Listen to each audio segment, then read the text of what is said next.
Ciao a tutti e benvenuti a Poznań, città dalla storia importante. Sebbene oggi sia una città polacca, questa è stata una città prussiana e nonostante sia solo la quinta città della Polonia per dimensioni, la sua storia è millenaria. Come vedrete in questo video, merita veramente di essere visitata. Cominciamo la nostra visita nel centro del centro città, la piazza del mercato, situata nel quartiere di Stare Miasto o Città Vecchia. Salta subito agli occhi che questa piazza è molto colorata. Ecco in fila le case dei mercanti del XVI secolo e dipinte con gli attuali colori nel dopoguerra. Guardate che belle anche le case attorno alla piazza, sotto questa splendida luce. Qui c'è la fontana dedicata a Proserpina. Giriamo attorno alla piazza per guardarla bene, ma più di tutti spicca il Palazzo del Municipio, cinquecentesco in stile manierista, costruito dall'architetto italiano Giovanni Battista di Quadro. Ci raccomandiamo di venire qui a mezzogiorno per vedere le caprette che si incornano.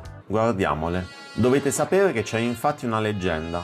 Si narra che un cuoco, che stava preparando un pranzo nel municipio per i nobili e dignitari di Poznań, bruciò l'arrosto. Cercò quindi di rimediare rubando 2 caprette e portandole in cucina, ma queste fuggirono, salirono fino alla torre del municipio e qui cominciarono a incornarsi, proprio come possiamo vedere qui ora. Ma sappiate che non sono le uniche caprette che troverete a Poznań. Intanto andiamo a vedere il vecchio municipio. Ricordatevi, se volete visitare Poznań, che il martedì i musei della città sono gratuiti. Con nostra delusione non si può salire sulla torre. A noi le torri piacciono molto, ma abbiamo potuto vedere diversi reperti storici poznaniesi. Ma dove sono le caprette? Possiamo vederle in giro? Eccole qui che si incornano. Le tocchiamo? Pare che porti fortuna. Ad appena 100 metri troviamo una basilica barocca, quella di Nostra Signora del Perpetuo Soccorso, conosciuta anche come Fara Poznańska. Sembra non un granché da fuori? E qui vi sbagliate, entriamo. Sarà pure una basilica minore, ma di minore a ben poco. Guardiamo con ammirazione gli interni costruiti nella seconda metà del Seicento da architetti italiani e polacchi. Guardate come sono imponenti le colonne, guardate l'altare e gli affreschi all'interno. Una delle più spettacolari chiese che abbiamo mai visto, e anche l'occhio vuole la sua parte. Sembra peraltro che in questa basilica ci sia un fantasma. Vediamo se lo troviamo. Pare che sia una donna che aveva donato nell'Ottocento del denaro per acquistare l'organo. Lei poi morì di crepacuore essendo stata tradita dal suo fidanzato e per questo vaga ancora in questa chiesa in prossimità dell'organo.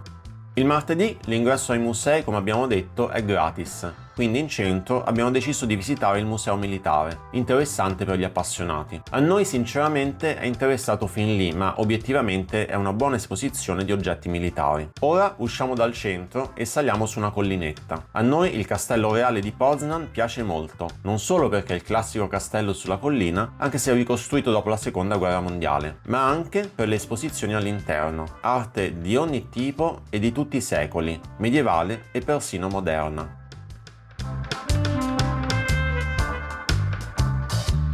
Ma quello che ci piace di più è stata la torre, che permette di guardare il centro storico di Poznań da una posizione privilegiata. C'è un comodo ascensore che purtroppo era malfunzionante quando siamo stati noi, quindi ho dovuto salutare Anna col piede dolorante per salire su. Ecco, vediamo il panorama attorno ai 360 gradi della torre di osservazione. Proprio uscendo dal castello ci balza agli occhi la chiesa francescana, con la sua facciata gialla. Andiamo a vedere di che si tratta. Questa chiesa, finita di costruire a fine Seicento, è stata da sempre gestita dai francescani. L'elemento più degno di nota è l'altare barocco del 1690. Nella navata laterale possiamo vedere l'altare per la Madonna del 1681. Una delle attrazioni che vi consigliamo di vedere assolutamente è il Museo Enigma. Questo soprattutto se siete appassionati di crittografia o della Seconda Guerra Mondiale. Il museo è ospitato in uno degli edifici dell'Università di Poznań appena fuori dal centro. Consigliamo di prendere uno degli efficienti tram e prende il nome dalla macchina meccanica con cui i tedeschi durante la Seconda Guerra Mondiale cifravano, cioè rendevano incomprensibili al nemico le proprie comunicazioni.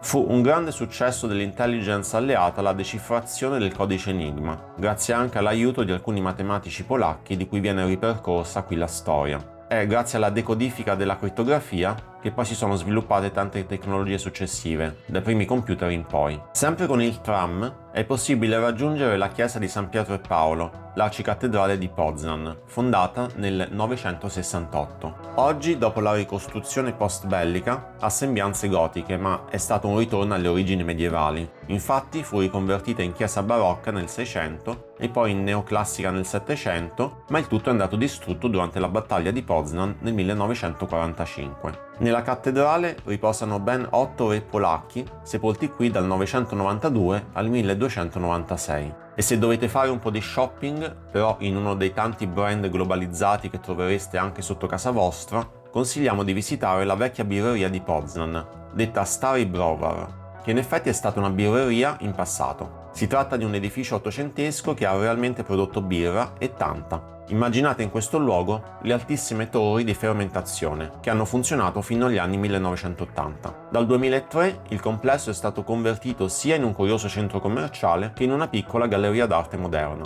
A Poznan siamo stati 2 sere. La prima siamo andati sul sicuro cenando in un Pira Bar, una catena di ristoranti diffusi in tutto il paese che offre a prezzi modici piatti tipici polacchi ma con sfumature fusion orientali. La seconda sera siamo stati invece in un posto tipico, lo Stary Młyn, o Vecchio Mulino. Qui siamo partiti da un appetitoso antipasto di pane e formaggio. Abbiamo poi provato un piatto tipico locale, la zuppa cebulowa, fatta con cipolla ed erbe aromatiche e servita con crostini d'aglio e accompagnata da crema di latte ed erba cipollina, gustosa e da provare. Abbiamo poi proseguito con frittelle di broccoli, dette plaschi brokulowe, e con un gustoso dolce. In generale raccomandiamo di provare senz'altro la cucina polacca, che troviamo genuina e gustosa, anche se molto diversa da quella a cui siamo abituati. Speriamo con questo video di avervi invitati a visitare la città di Poznan. Seguiteci ed iscrivetevi per rivivere con noi ulteriori tappe nel nostro viaggio per l'Europa centro-orientale.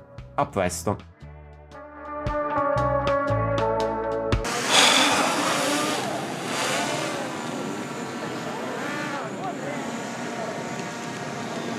Il tizio lì col casco comunque che fa il drone. Il casco è per non farsi picchiare. No, perché magari lo vedono giù in bici.